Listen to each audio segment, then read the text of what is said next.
നമ്മുടെ ഹോസ്പിറ്റലുകളിലെ ഓപ്പറേഷൻ തിയേറ്ററുമായിട്ട് ബന്ധപ്പെട്ട് സർജറിയായിട്ട് ബന്ധപ്പെട്ട് ക്വാളിറ്റി മെയിൻറ്റെയിൻ ചെയ്യാനായിട്ട് ഹോസ്പിറ്റലിൻ്റെ surgery standards, surgical procedure quality അഷുറൻസിന് വേണ്ടിയിട്ട് ഗ്രേപ്സ് ഇന്നോവേറ്റീവ് സൊല്യൂഷൻസിൻ്റെ ഗ്രേപ്സ് ഐഡിയമാരുടെ പാർട്ടായിട്ട് നമ്മൾ MyOT എന്ന് പറഞ്ഞ ഒരു സൊല്യൂഷൻ തന്നിട്ടുണ്ട്.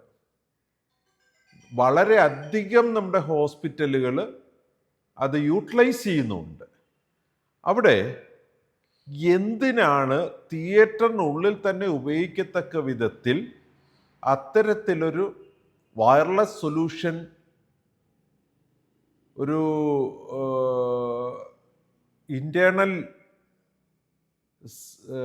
ഡേറ്റാസിനെ കൈകാര്യം ചെയ്യാൻ കഴിയുന്ന ഒരു കമ്പ്യൂട്ടർ പോലും എത്തിപ്പെടാത്ത ഏരിയയിൽ ഉപയോഗിക്കാൻ പറ്റുന്ന നമ്മുടെ മൊബൈൽ ഡിവൈസുകളെ ഉപയോഗിച്ചുകൊണ്ട് എന്തുകൊണ്ട് അത്തരത്തിൽ ക്രിയേറ്റ് ചെയ്തിരിക്കുന്നു എന്ന് പറഞ്ഞാൽ, ഒരു സർജൻ നമ്മുടെ ഹോസ്പിറ്റലിൽ സർജറി കഴിഞ്ഞ് ആ പേഷ്യൻറ്റിനെ തിയേറ്ററിൽ നിന്ന് മാറ്റുന്നതിന് മുമ്പ് തന്നെ പോസ്റ്റ് ഓപ്പറേറ്റീവ് ഡയഗ്നോസിസ് എന്താണെന്നുള്ളതും സ്റ്റാറ്റസ് ഓഫ് ദ പേഷ്യൻ്റ് എന്താണെന്നതും ആ ഷിഫ്റ്റിങ്ങിന് മുമ്പ് തന്നെ ഡോക്യുമെൻ്റ് ചെയ്തിട്ടുണ്ടാവണം. ഇനി അദ്ദേഹത്തിൻ്റെ ഒരു ടീം മെമ്പർക്ക് അത് ഡോക്യുമെൻ്റ് ചെയ്യാം, തെറ്റില്ല. അങ്ങനെയാണ് ചെയ്യുന്നതെങ്കിൽ അദ്ദേഹം അത് കൗണ്ടർ സൈൻ ചെയ്തിരിക്കണം. ഇതിനകത്ത് ആ സർജറി എന്താണ് നടത്തിയതെന്നും ഏതൊക്കെ സർജൻസ് ആണ് അതിൽ ഇൻവോൾവ് ആയതെന്നും ഏതൊക്കെ അനസ്തേഷ്യോളജിസ്റ്റുകളാണ് അതിൽ വർക്ക് ചെയ്തതെന്നും പോസ്റ്റ് ഓപ്പറേറ്റീവ് ഡയഗ്നോസിസും പെരി ഓപ്പറേറ്റീവ് കോംപ്ലിക്കേഷൻസ് എന്തെങ്കിലും ഉണ്ടായിരുന്നോ എന്നും എത്രമാത്രം ബ്ലഡ് ലോസ് ഉണ്ടായെന്നും എന്തൊക്കെ കാര്യങ്ങൾ ആ സർജറിയായിട്ട് ബന്ധപ്പെട്ട് നടന്നു എന്നും ഇൻട്രാ ഓപ്പറേറ്റീവ് ഫൈൻഡിങ്സ് എന്തായിരുന്നു എന്നും ഡോക്യുമെന്റിൽ ഉണ്ടായിരിക്കണം.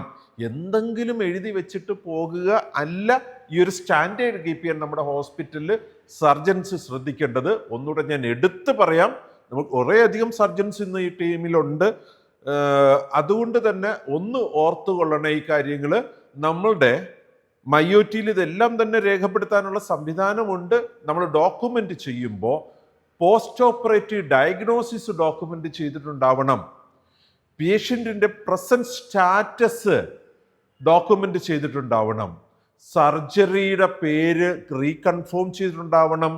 സർജൻസിൻ്റെ പേര് കൺഫേം ചെയ്യണം. അനസ്തേഷ്യോളജിസ്റ്റിൻ്റെ പേര്, post operative diagnosis, peri operative complications, blood loss എത്ര സംഭവിച്ചിട്ടുണ്ടായിരുന്നു, ഈ പ്രൊസീജിയറിൽ എന്തൊക്കെയാണ് ഫൈൻഡിങ്സ് ഉണ്ടായിരുന്ന, ഏതൊക്കെ സ്റ്റെപ്പുകളിൽ കൂടെ കടന്നു പോകേണ്ടി വന്നിട്ടുണ്ട്, ഇത്രയും കാര്യങ്ങൾ ചീഫ് സർജൻ തന്നെയാണ് ഡോക്യുമെന്റ് ചെയ്യേണ്ടത്. അദ്ദേഹത്തിൻ്റെ ടീം മെമ്പറായിട്ടുള്ള ഡോക്ടർ ഡോക്യുമെന്റ് ചെയ്യുകയാണെങ്കിൽ ചീഫ് സർജൻ അത് കൗണ്ടർ സൈൻ ചെയ്യണം.